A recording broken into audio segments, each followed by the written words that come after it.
Can you see my slide? Yes, your slide is visible. Okay, thank you, Chairman. I'm Mahiro Yamamoto from Kyoto University. Today, we will talk about observation of spin-dependent photocurrent in conducting strontium titanate. Sorry.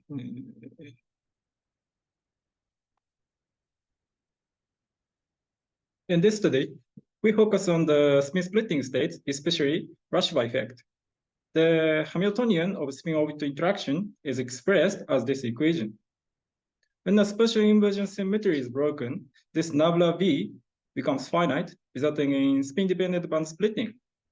In the Rashba system, the spin-dependent band splitting arises from symmetry breaking in a two-dimensional electron system or an interface with out-of-plane electric field. As a result, the spin degeneracy is lifted, leading to disperse variation like this.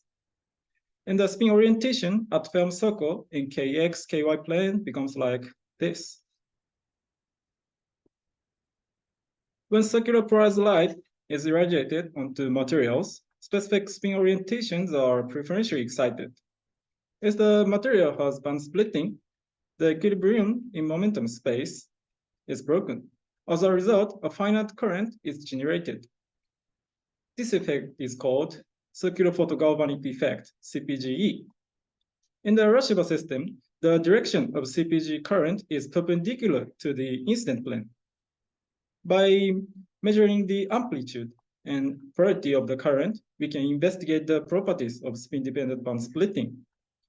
If a material has a large Rashba effect, the large contribution of CPGE in the photocurrent is expected.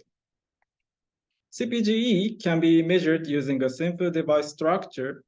Moreover, energy and irradiation position of the light can be easily selected, so we can investigate the band splitting of a specific region even for complex structure, such as multi-layer structure.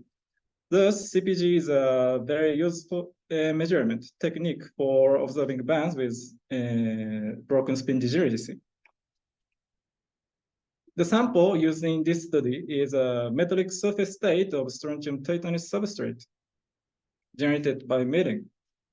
Hereafter, we call it conducting STO.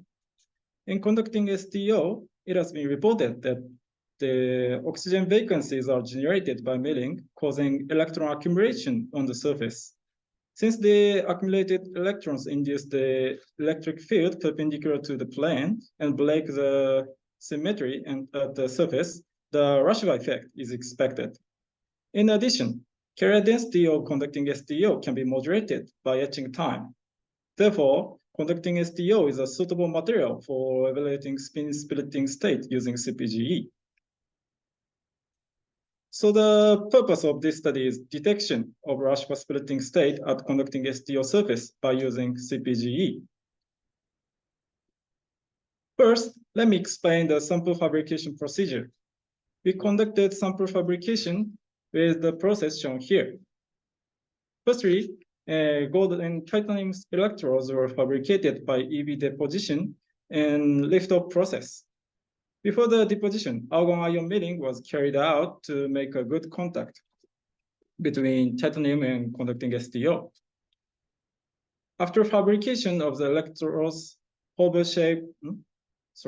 after fabrication of the electrodes, hover-shaped conducting STO layer was fabricated by milling. We fabricated two different samples with different channel lengths and width. The milling conditions are shown here. The IV characteristic of the fabricated sample is shown here. It nicely exhibits electrical conductivity properties. Next, let me explain the measurement method of CPGE used in this study. Experimental setup is shown here. The polarized light passing through the Kyoto wave plate was irradiated on the channel with the zenith angle of theta and the azimuth angle phi. The wavelength and power of the light was 633 nanometers and 6 milliwatts, respectively. We measured the photocurrent at various angles of the Kyoto wave plate alpha. We conducted measurements with two different setups. theta and phi of 60 and 90 degrees and 60 and 0 degrees. The obtained photocurrent can be fitted with the following equation. C represents the circularly polarized component. L1 represents the spin-dependent linearly polarized component. L2 represents the spin-independent linearly polarized component. And D represents the offset.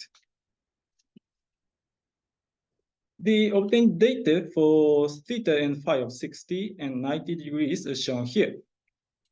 The D component has been removed. The alpha of 45 and 135 degrees correspond to the right and left circular polarization. The fitting results are shown below. We obtain C component, L1 and L2, and by combining them, we obtain the fitting results shown in red line, which nicely reproduces the experimental data. As can be seen in this graph, the contribution of C was dominant at this configuration. Next, we change the irradiation angle of the light. At phi of 0 degrees, the dominant effect was L2, and contribution of C was negligibly small. Therefore, the C component shows strong phi dependence. Let me discuss about the phi dependence of C component.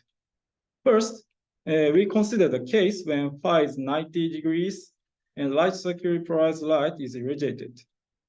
When light circularly polarized light is irradiated, spins with this direction, colored blue, are preferentially excited because of the Barnes excitation selection rule.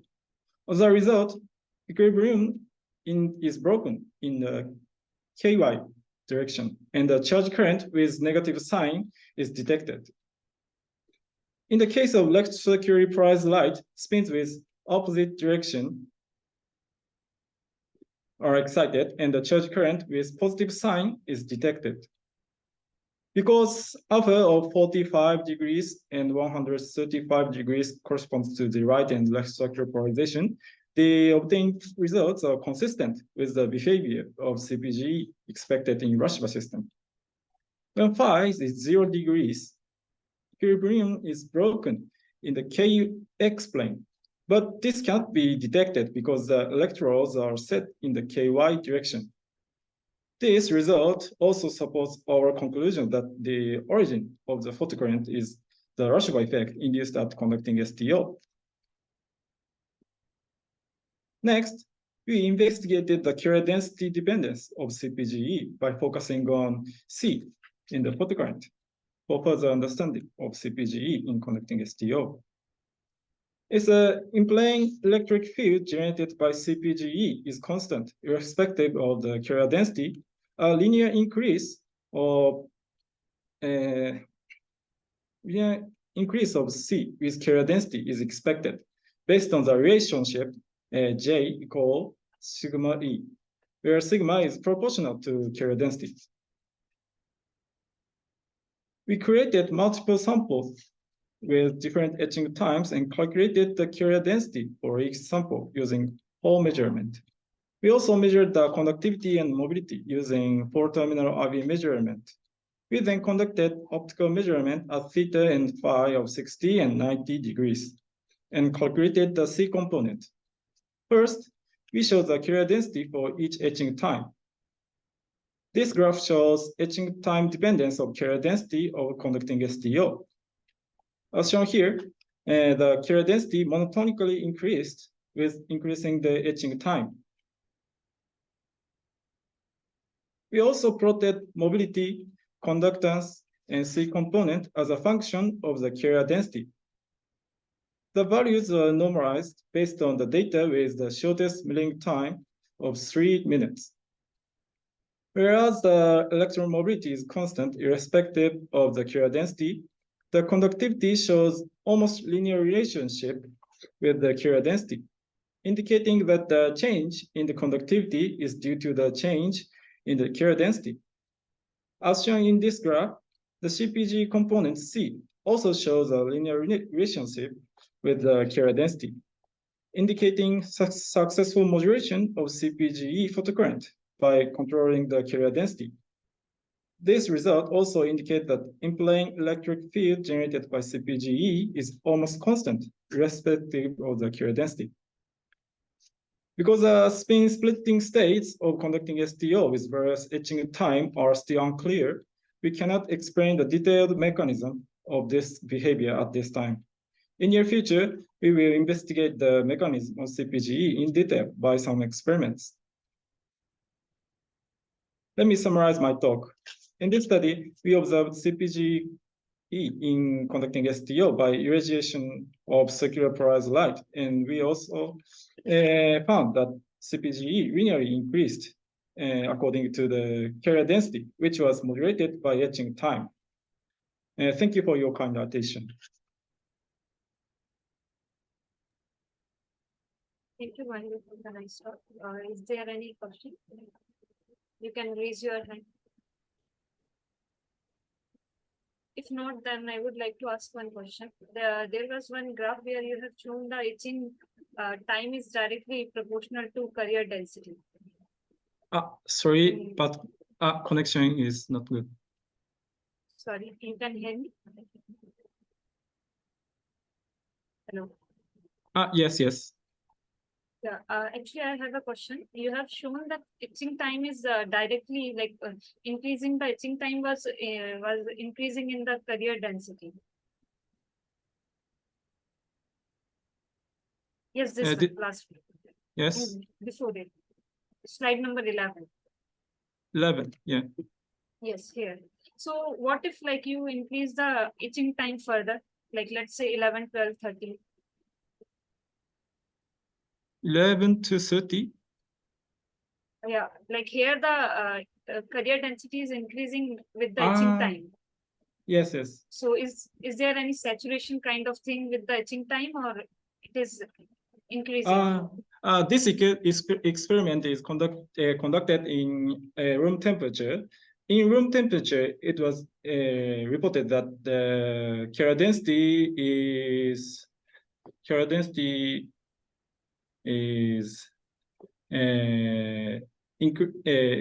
increase according to the root of the etching time. But in low temperature, it is also reported that carrier density would be saturated.